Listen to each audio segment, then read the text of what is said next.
चलिए, तो बिहार को 26 साल के बाद मुस्लिम राज्यपाल मिला है और मोहम्मद आरिफ खान ने 42वें राज्यपाल के रूप में शपथ ग्रहण कर लिया है। पटना राजभवन में पूरे पारंपरिक विधि विधान के साथ राज्यपाल मोहम्मद आरिफ खान ने शपथ ग्रहण की प्रक्रिया को पूरा किया। आपको बता दें कि वो 42वें राज्यपाल के रूप में उन्होंने शपथ लिया है। आपको बता दें कि पटना उच्च न्यायालय के मुख्य न्यायाधीश कृष्ण विनोद चंद्रन ने उन्हें शपथ दिलाया। मुख्यमंत्री नीतीश कुमार, दोनों डिप्टी सीएम, नेता प्रतिपक्ष तेजस्वी यादव सहित तमाम नेता उनके शपथ ग्रहण में शामिल हुए। उसके साथ ही नए राज्यपाल के 50 साल के पुराने दोस्त भी पहुंचे। आपको बता दें कि राज्यपाल आरिफ मोहम्मद खान यूपी के बुलंदशहर के रहने वाले हैं। अपने बयानों को लेकर हमेशा चर्चा में रहने वाले खान को बिहार का राज्यपाल बनाने के पीछे एक बड़ी रणनीति भी मानी जा रही है। हमारे साथ हमारे वरिष्ठ सहयोगी मनीष जुड़े हुए हैं पटना से। मनीष के पास चलेंगे, तमाम जानकारियां लेंगे। मनीष, देखिए, 26 साल के बाद बिहार को मुस्लिम राज्यपाल मिला है और 42वें राज्यपाल के रूप में उन्होंने शपथ ग्रहण कर लिया है। मनीष, इसके पीछे एक बड़ी रणनीति भी बताई जा रही है। मनीष, कैसे देख रहे हैं उस स्ट्रैटेजी को, उस रणनीति को? देखिए, आरिफ मोहम्मद खान ने आज यहाँ पर नए राज्यपाल के रूप में शपथ ले ली है। इससे पहले जो राज्यपाल थे उनके 10 महीने का भी टेन्योर बचा था, लेकिन उससे पहले आरिफ मोहम्मद खान आते हैं। 2025 यानी कि इस साल चुनाव होना है, विधानसभा चुनाव है बिहार में। ऐसे में उनका आना कहीं ना कहीं बिहार की राजनीति में एक हलचल बढ़ा देती है। और आरिफ मोहम्मद खान अपने बयान के लिए काफ़ी वो हमेशा सुर्खियों में रहते हैं। लेकिन शपथ लेने से पहले एक चीज़ और भी देखने को मिली। आरिफ मोहम्मद खान को आपने देखा किस तरह से वो मुख्यमंत्री के साथ वो दिखे, नेता प्रतिपक्ष उनसे मुलाकात करते हैं, राबड़ी देवी से उन्होंने मुलाकात की। तो कहीं ना कहीं एक ज़मीनी स्तर के नेता भी कहे जाते हैं आरिफ मोहम्मद खान, इसलिए भी वो ज़मीन से जुड़े हुए हैं। और अब वो एक संवैधानिक पद पर है, राज्यपाल है। तो उससे पहले उन्होंने सबसे मुलाकात की यहाँ पर और सबके साथ बातचीत की और सबको साथ लेकर चलने की बात भी कही गई।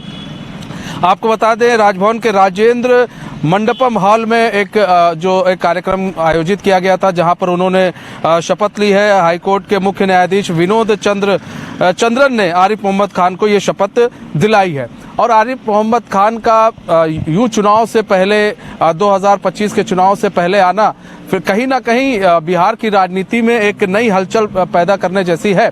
और आरिफ मोहम्मद खान, सबसे बड़ी चीज़ ये है, Arif Mohammad Khan down to earth इंसान में से एक है। और उनके आने से कहीं ना कहीं बिहार की राजनीति में एक असर भी देखने को मिलेगा। और एक सख्त भी है, वो सख्ती भी करते हैं, जहाँ जहाँ ज़रूरत पड़ती है सख्ती भी करते हैं। और सबको वो साथ में लेकर चलने में वो काफ़ी विश्वास रखते हैं। आरिफ मोहम्मद खान सबको साथ में लेकर चलने में काफ़ी विश्वास भी रखते हैं।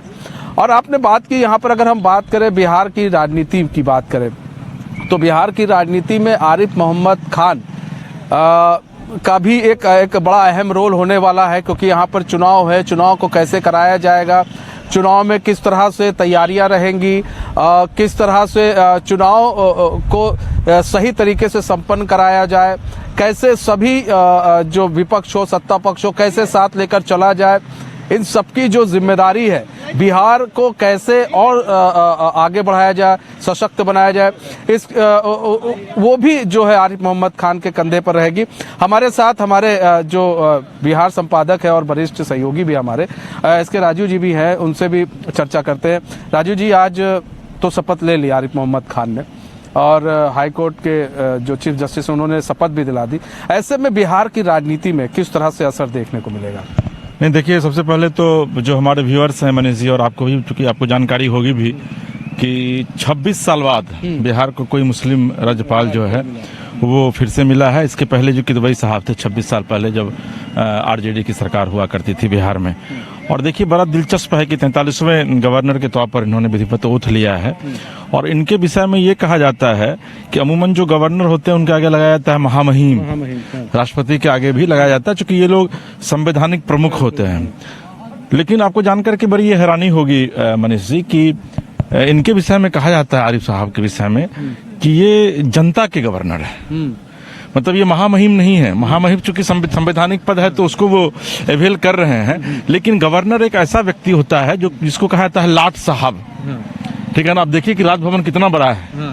मतलब अगर आप पूरे बिहार में सरकारी भवन में देखेंगे तो राजभवन सबसे बड़ा बिल्डिंग है, किसी भी राज्य में होता है। और चूंकि लाट साहब वहाँ रहते हैं, अब लाट साहब का मतलब ही होता है कि भाई वो साहब हैं, सबसे बड़े साहब हैं, मुख्यमंत्री से भी बड़े साहब हैं।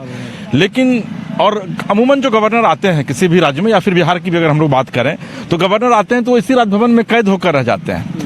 लेकिन आरिफ साहब चूंकि केरल में थे, कांग्रेस का इनका बैकग्राउंड रहा है, राजीव गांधी सरकार में मंत्री भी हुआ करते थे, कैबिनेट मंत्री, और इनके विषय में कहा जाता है कि ये खुद को आम लोगों से कैसे जोड़ें, आम लोगों के साथ एक तारतम्य कैसे स्थापित किया जाए, उसमें ये मतलब उसको लेकर के इनकी लोकप्रियता बहुत ज्यादा है। और ये वजह कि कल आप देखे होंगे कि कल चूंकि 1 जनवरी था और बिहार के मुख्यमंत्री नीतीश कुमार की मां की पुण्यतिथि भी थी, 14वीं पुण्यतिथि। उस मौके पर ये मुख्यमंत्री के साथ साथ पहुंच गए उनके गांव कल्याण बिघा, और वहां जाकर के उनकी मां को विधिवत नमन किया, माल्यार्पण किया उनकी प्रतिमा पे, और उसके बाद फिर वहां से आए, लोगों से मिले। और देखिए कि कल देर सा मुझे लग रहा है कि बिहार के राजनीतिक इतिहास में पहली ऐसी घटना है कि जब कोई गवर्नर जो है वो राबड़ी देवी को विधिवत जन्मदिन की बधाई देने जाता है उनके आवास पर। तब अंदाजा लगाइए कि इस व्यक्ति का जो माइंड है वो कितना ब्रॉड है और कितना ओपन है। मतलब इनको ये लग रहा है कि भाई हम ठीक है, हम बीजेपी की, क्योंकि जो राज्यपाल होते हैं वो वुमन सरकार के पार्ट होते हैं, होम डिपार्टमेंट इनका नोटिफिकेशन करता है, तो बीजेपी के हैं ऑब्वियसली ये। लेकिन उसके बावजूद इन्होंने यह बताने की कल कोशिश की कि भाई हम सभी दलों के लिए हैं और सभी दलों से ऊपर की चीज है। हम जो गवर्नर होता है वाकई में सभी दलों से ऊपर है। और उन्होंने कल विधिवत आने के साथ ही इस चीज को उन्होंने बिहार में बताने की कोशिश की। और कल हालांकि कुछ जो मीडिया घराने, खासकर कुछ जो यूट्यूबर है, टुच्चे टाइप जो यूट्यूबर है, वो ये भी चलाते हैं कि भाई बिहार में सत्ता परिवर्तन का खेल हो रहा है। और अब आप देखिए कि राज्यपाल जो है वो जा रहे हैं राबड़ी जी के से मिलने के लिए, लेकिन उनको ये नहीं पता है कि भाई राज्यपाल जो होता है वो संवैधानिक प्रमुख पद जरूर है, लेकिन वो सब दल से ऊपर है। और इसी चीज को चूंकि कल राबड़ी देवी भाई बिहार की मुख्यमंत्री रही है, लालू यादव को बिहार के राजनीतिक इतिहास में आप भुला नहीं सकते हैं, आज भी नहीं भुला सकते हैं आप। आज की तारीख में भी लालू यादव प्रासंगिक हैं बिहार की राजनीति में। तो भाई उनसे मिलने क्यों नहीं जाएंगे उनको जन्मदिन की बधाई देने के लिए? उसके पहले तेजस्वी यादव जाते हैं बधाई देने के लिए राज्यपाल को। तो इस चीज को इन्होंने आरिफ साहब ने सिद्ध कर दिया। दूसरी बात है कि देखिए अलीगढ़ मुस्लिम यूनिवर्सिटी से पढ़े हैं ये, और कई विषय में इन्होंने पीएचडी की है, कई विषय में एमए किए हुए हैं। तो देखिए जिसके पास नॉलेज है, स्वामी विवेकानंद लिखते हैं मनीष जी कि knowledge itself is a power, ज्ञान स्वयं अपने आप में एक शक्ति है। तो जिस व्यक्ति के भीतर भी नॉलेज है उसके लिए फिर कुर्सी की महत्ता खत्म हो जाती है। ठीक है, गवर्नर जैसे पद पर सुशोभित हैं, जो फैसले होंगे नीतिगत फैसले वो निश्चित तौर पर ये लेंगे। लेकिन उसके बाद मैं आपको बता रहा हूँ, और आज सुबह हम लोग जब मीटिंग में थे तो हमारे एडिटर इन चीफ कह भी रहे थे कि भाई आरिफ साहब एक ऐसे व्यक्ति हैं जो सीधे तौर पर आम लोगों के साथ संवाद करेंगे, आम लोगों के साथ खुद को एस्टैब्लिश करने, कनेक्ट करने की कोशिश करेंगे। और यही कनेक्टिविटी जो है वो आरिफ साहब की सबसे बड़ी विशेषता है। केरल में भी हमने भी देखा, वहाँ केरल में भी ये चीज रही है। केरल में भी ये देखा गया कि ये जो आम पब्लिक थे उनसे काफी कनेक्ट रहते थे आरिफ मोहम्मद खान जी। उनका एक सबसे बड़ा एक ये जो रहता है कि अगर हम ठीक एक संवैधानिक पद पर हैं, लेकिन अगर संवैधानिक पद पर जनता के लिए ही बैठे हैं, तो ऐसे में जनता से हम जितना कनेक्ट करें उतना बेहतर होगा। क्या प्रॉब्लम्स आ रही हैं राज्य के अंदर, क्या दिक्कतें आ रही है, सरकार की क्या योजनाएं हैं नहीं पहुंच रही हैं, इन सब पर भी इनका बड़ा ध्यान रहता है। नहीं देखिए, राजभवन तो है ही, आप देखे होंगे कि कोई भी जो लेटर निकलता है सीएम के यहाँ से तो उसमें नीचे लिखा रहता है राज्यपाल के आदेशानुसार, और फिर सिग्नेचर होता है प्रिंसिपल सेक्रेटरी का। मुख्यमंत्री के आदेशानुसार नहीं निकलता है, क्योंकि मुख्यमंत्री का जो कैबिनेट है वो फैसला लेता है, सरकार मुख्यमंत्री है, कैबिनेट उनका फैसला लेता है, लेकिन उस पर दस्तखत जो है वो राज्यपाल के ही आदेश से निकलता है। इवन कि आप अगर जो होम मिनिस्ट्री के अंतर्गत जो भी ट्रांसफर पोस्टिंग होती है, जो मुख्यमंत्री अमूमन उसके मुखिया होते हैं, उसमें भी जो आदेश निकलता है वो गवर्नर के ही आदेश से निकलता है।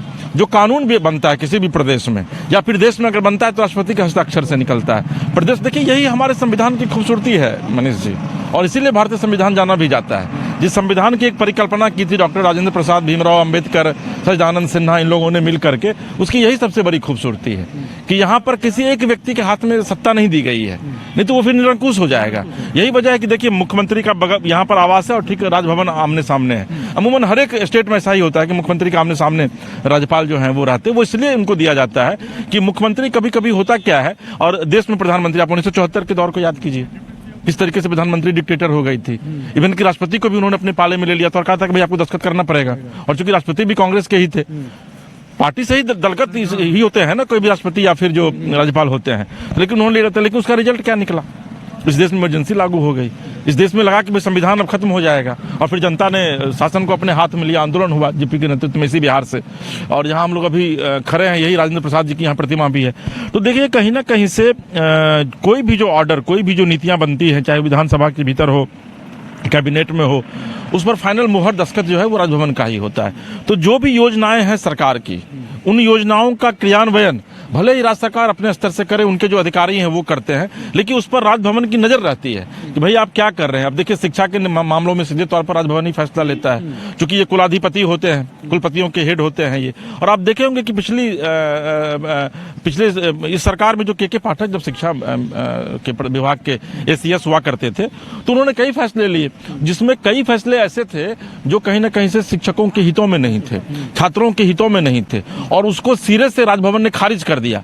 बाद में उस पूरे मामले में ACS ने उसको मानने से इनकार किया, और फिर बाद में मुख्यमंत्री का उसमें इंटरफेरेंस मुख्यमंत्री को करना पड़ा कि नहीं भाई, जो राजभवन जो कह रहा है वो सही है, वो उसका एग्जीक्यूशन होना चाहिए। क्योंकि देखिए राज्यपाल या मुख्यमंत्री, राज्यपाल कोई भी निर्णय को खारिज कर सकते हैं, निर्णय ले सकते हैं, लेकिन उसके एग्जीक्यूशन का पावर मुख्यमंत्री के हाथ में होता है, उसको आप कैसे एग्जीक्यूट करवाते हैं। तो इसके पहले जो के पाठक थे, शिक्षा विभाग प्रमुख सचिव, वो नीतीश कुमार के काफी करीबी थे। शिक्षा विभाग में उन्होंने आमूल परिवर्तन भी लाया, जिसको आज ACS काफी ठनी भी थी राजभवन और उनमें, वही आपसे कह रहा हूँ। तो राज्यपाल ने उनके कई फैसलों को पलटा, ACS ने कई निर्णय लिए। ACS भी बहुत बड़ा पद होता है, अपर मुख्य सचिव होते हैं, उन्होंने कई महत्वपूर्ण फैसले लिए, और राजभवन जैसे ही वो आता था उस फैसले को पलट दिया जाता था।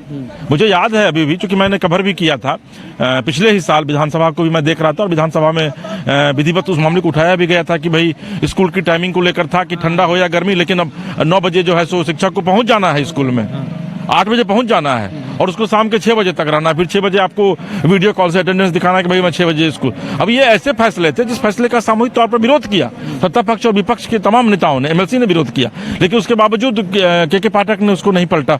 उस पूरे मामले में राजभवन की फिर संलिप्तता आई, राजभवन ने आदेश दिया कि नहीं भाई ये तो सही नहीं, और उन्होंने सीधे मुख्यमंत्री को इंडोर्स किया कि आप इस पूरे मामले को देखिए, और उसके बाद मुख्यमंत्री को विधिवत विधानसभा के भीतर इसको लाना पड़ा। और मुख्यमंत्री, मुझे याद है मैं भी सदन के भीतर कार्रवाई को कवर कर रहा था, मैंने देखा कि मुख्यमंत्री ने कहा कि भाई के पाठक के शिक्षा विभाग के आदेश को तत्काल प्रभाव से रद्द किया जाता है, माननीय जो विधायक है उनके अनुरोध पर, जो विधान पार्षद उनके अनुरोध पर। तो कई ऐसे फैसले हुए जिसमें कि राजभवन की सीधे तौर पर स्वीकार्यता रही, राजभवन ने सीधे तौर पर उस चीज को कॉग्निजेंस उस पर लिया, और उसके बाद फिर उस पर कार्रवाई की। दूसरी देखिए महत्वपूर्ण बात है कि नीतीश कुमार की 2025 का चुनाव है मनीष जी। हम लोग अब चुनावी वर्ष में कल से प्रवेश कर गए हैं। 10 महीने बाद बिहार में चुनाव होगा, 11 महीने बाद, और 20 दिसंबर तक बिहार में नई सरकार ओथ ले लेगी। हालांकि अभी 10-11 महीने का वक्त है, लेकिन इसकी जान लीजिए आप कि चुनावी वर्ष में मोहम्मद आरिफ खान का बिहार भेजा जाना ये कई महीनों में महत्वपूर्ण है। महत्वपूर्ण यह है कि बिहार में अमूमन बीजेपी के ऊपर यह आरोप लगता रहा है पूरे देश भर में कि अल्पसंख्यक विरोधी है बीजेपी, और बिहार में चूंकि चुनाव होना, बिहार में आपको पता है 17-18% मुस्लिम की आबादी। आप अगर सीमांचल के इलाकों को देख ले तो वहां पर जो बहुसंख्यक हिंदू थे वो अब अल्पसंख्यक होते जा रहे हैं। 80-20 का लल्लन सिंह का बयान भी उनको कहीं ना कहीं JDU को पीछे ढकेल रहा था। लल्लन सिंह ने भी कहा था कि अल्पसंख्यक हमें वोट नहीं करते। देखिए ललन सिंह और देवेश चंद ठाकुर ने कहा था कि भाई यादव और मुसलमान ने मुझे वोट नहीं किया लोकसभा चुनाव में। देखिए अपनी जगह पर सही है मनीष जी। आप अगर लोकसभा चुनाव के चुनावी परिणाम को देखेंगे, यही लोकसभा का चुनाव पिछले साल जब यही तमाम पार्टियां मिलकर लड़ी थी तो इनका जो सीट था वो 39 था।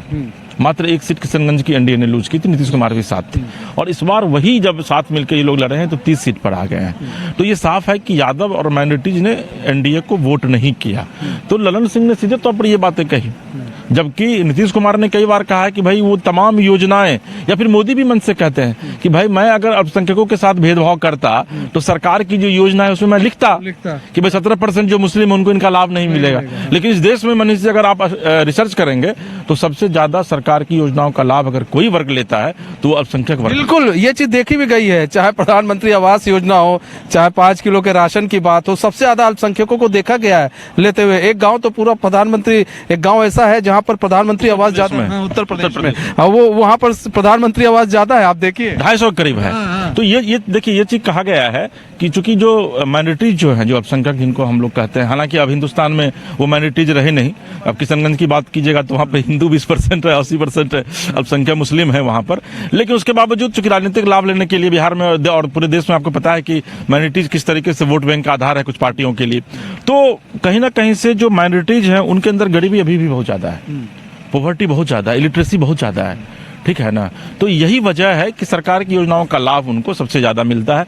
हालांकि हम लोग इस पर बाद में करेंगे डिस्कशन की बिलन सिंह ने क्या कहा, लेकिन देखिए तो आरिफ खान के विषय में आपको ये बता दें कि अभी हाल के दिनों में एक बिल पास हुआ लोकसभा में, वक्फ बिल बोर्ड, वक्फ वाले मामले पर हम लोगों ने पर चर्चा भी की थी। आप उस समय रांची स्टूडियो में बैठा करते थे और यहाँ से हम लाइव पर जुड़ते थे।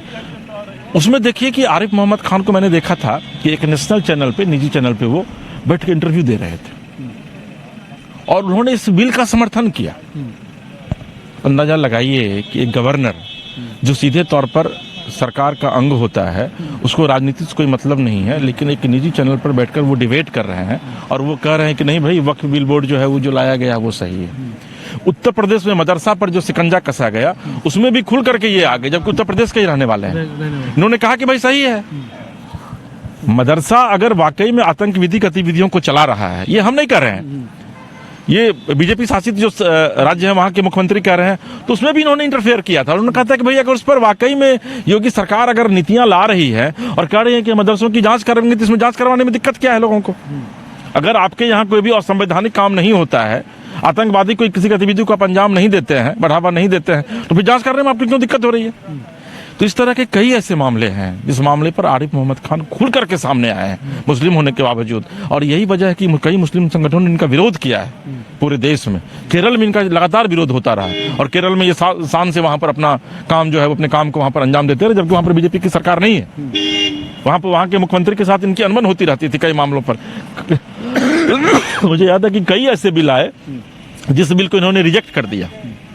तो ये इनकी बड़ी विशेषता है। तो बिहार में देखिए चुनावी वर्ष में बिहार है और बिहार में आने वाले दिनों में निश्चित तौर पर बीजेपी या फिर नीतीश कुमार ने इनको इसलिए बुलाया है, बेसिकली ये भी कहा जा रहा है कि मुख्यमंत्री ने इनको बुलाया है ताकि बिहार के लोगों के बीच, खास करके अल्पसंख्यकों के बीच एक मैसेज दिया जा सके कि नहीं भाई यहाँ सब कुछ ठीक ठाक है और यहाँ में अगर एनडीए की सरकार बनती है तो मुस्लिम विरोधी कोई भी काम यहाँ नहीं किया जाएगा।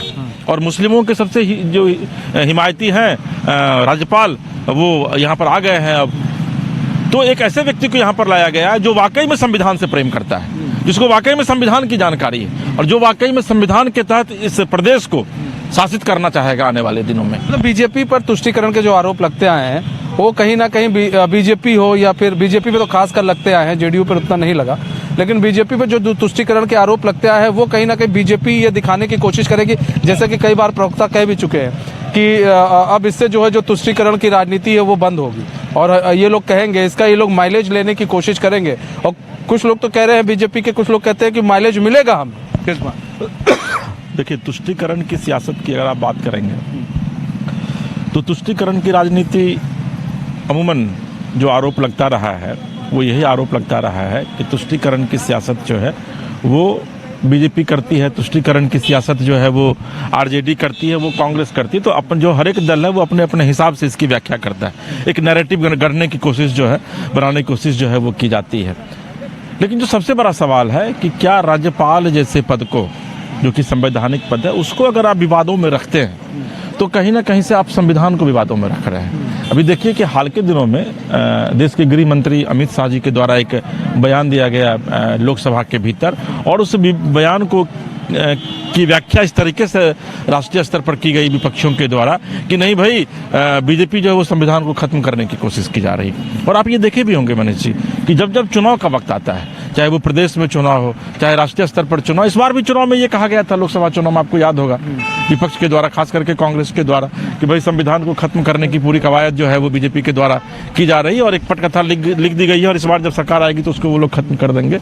और बार बार मोदी जी को सफाई देनी पड़ती है, बीजेपी के लोगों को सफाई देनी पड़ती है। और एक चीज मैं पूछता हूँ आपसे भी और अपने जो हमारे व्यूअर्स हैं उनसे भी कि क्या वाकई में कोई भी सरकार आएगी लोकतंत्र में, क्या वो संविधान को खत्म कर सकती है? ये तो सोचने वाली बात है, कौन संविधान को खत्म कर सकता है?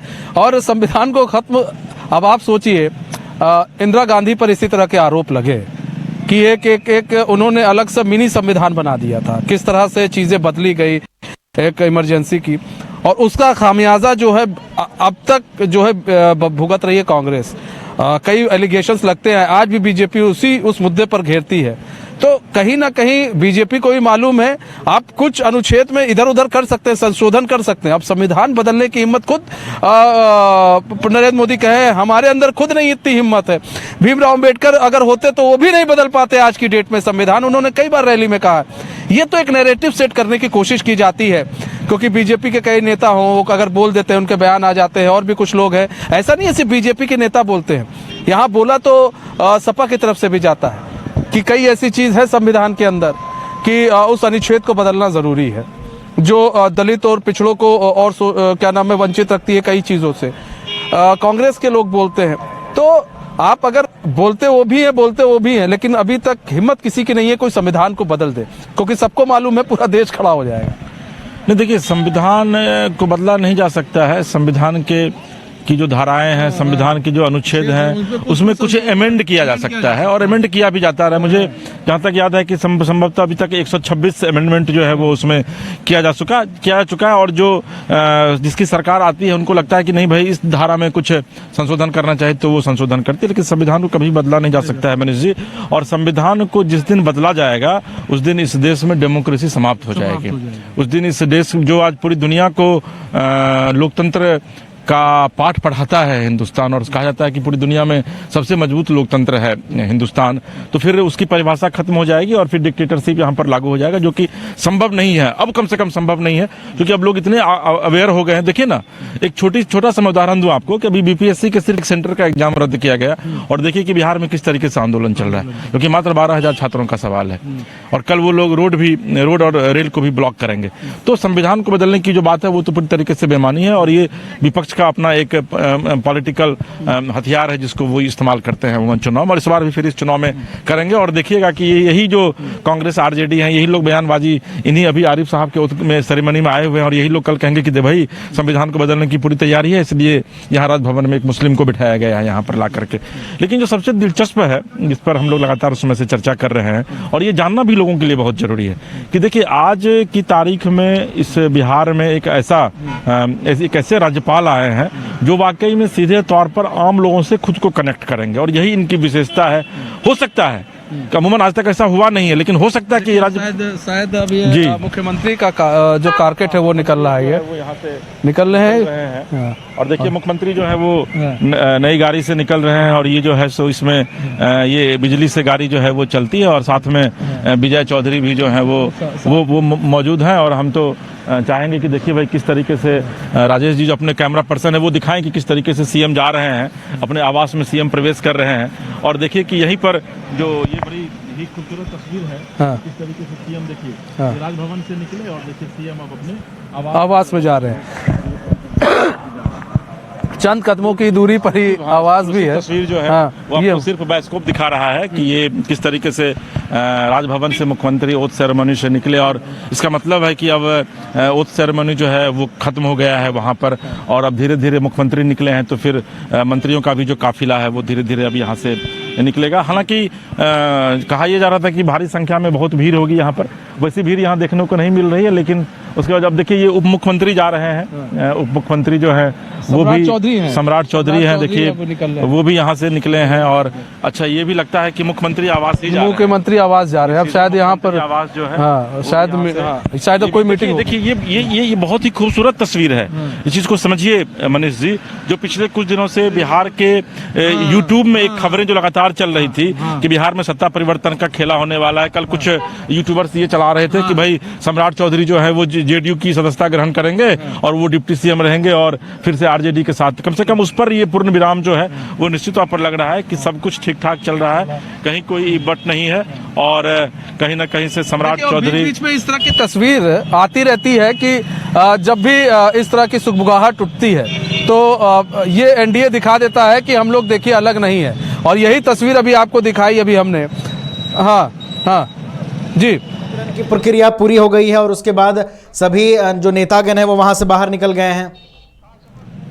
हाँ, शपथ ग्रहण की प्रक्रिया पूरी हो चुकी है। सब विधायक और सांसद जो आए थे, मंत्रीगण जितने भी आए थे, सब लोग अब धीरे धीरे। राजेश जी कम से कम आप इस विजुअल्स को दिखाइए। बहुत ही देखिए विजय सिन्हा भी जा रहे हैं। देखिए विजय सिन्हा भी जो है वो जा रहे हैं सीएम हाउस, और ये जो एक खबर लगातार मीडिया में आ रही थी, उस खबर का आप कह सकते हैं कि पटाक्षेप हो गया है। बिहार में कहीं से भी सरकार में कहीं कोई दिक्कत नहीं है, सरकार पूरी मुस्तैदी से चल रही है। और मुझे जो लग रहा है और जो मेरे सोर्सेज लगातार बता रहे हैं, और हम इस खबर का लगातार खंडन भी करते रहे हैं कि बिहार में एनडीए की सरकार है और आने वाले दिनों में एनडीए के साथ ही चुनाव जो है वो लड़ा जाएगा। ये अब कम से कम कन्फर्म हो गया है। और जो तमाम मंत्री हैं वो धीरे धीरे अब यहाँ से निकल रहे हैं। मीडिया कर्मियों का जमावड़ा जो है वो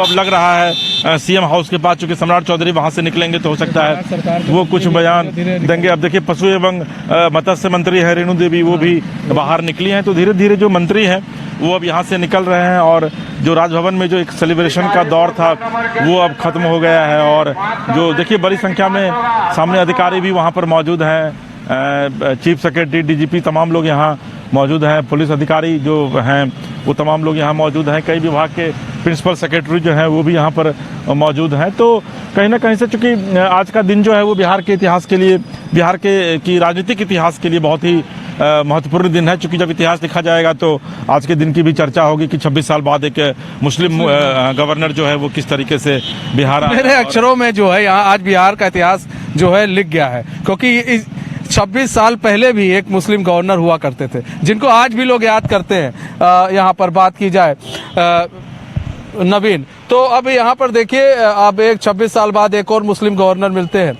और बार बार जो ये खबरें चलती आई हैं मीडिया के अंदर, खासकर यूट्यूब मीडिया के अंदर खूब ये खबरें चली, खूब उठती हैं, यूट्यूब में खूब देखा जाता है।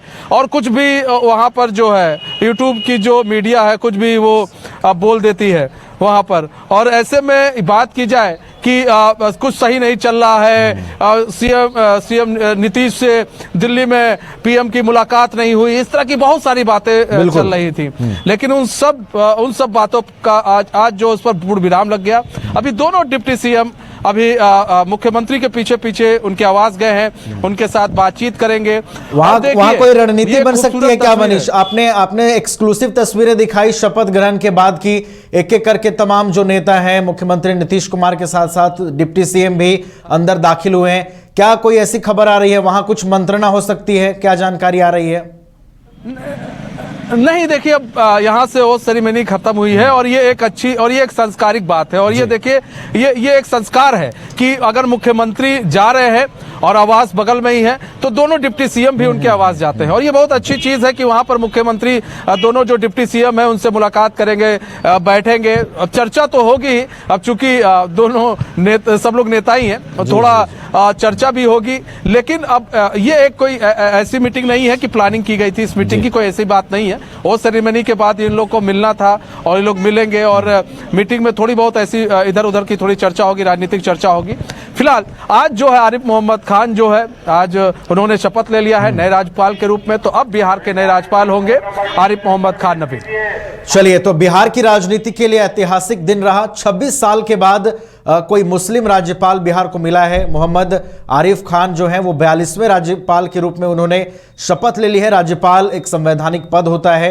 बिहार में आगामी दिनों में विधानसभा के चुनाव होने हैं, ऐसे में उनकी भी चुनौतियां जो हैं वो इस बड़े राज्य में बड़ी रहने वाली हैं। देखना होगा किस तरीके से वो समन्वय स्थापित करके और बिहार के अंदर काम करते हैं। बहुत बहुत फिलहाल आपका धन्यवाद मनीष, हमारे साथ जुड़ने के लिए और तमाम तस्वीरें दिखाने के लिए।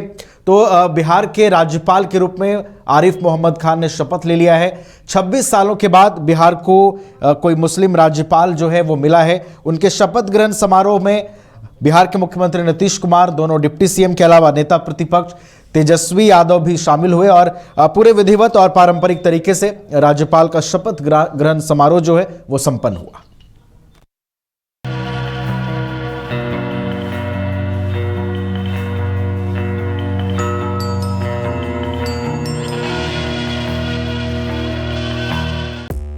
पांच राज्य, 61 शहर, 150 प्रोजेक्ट और एक वास्तु विहार।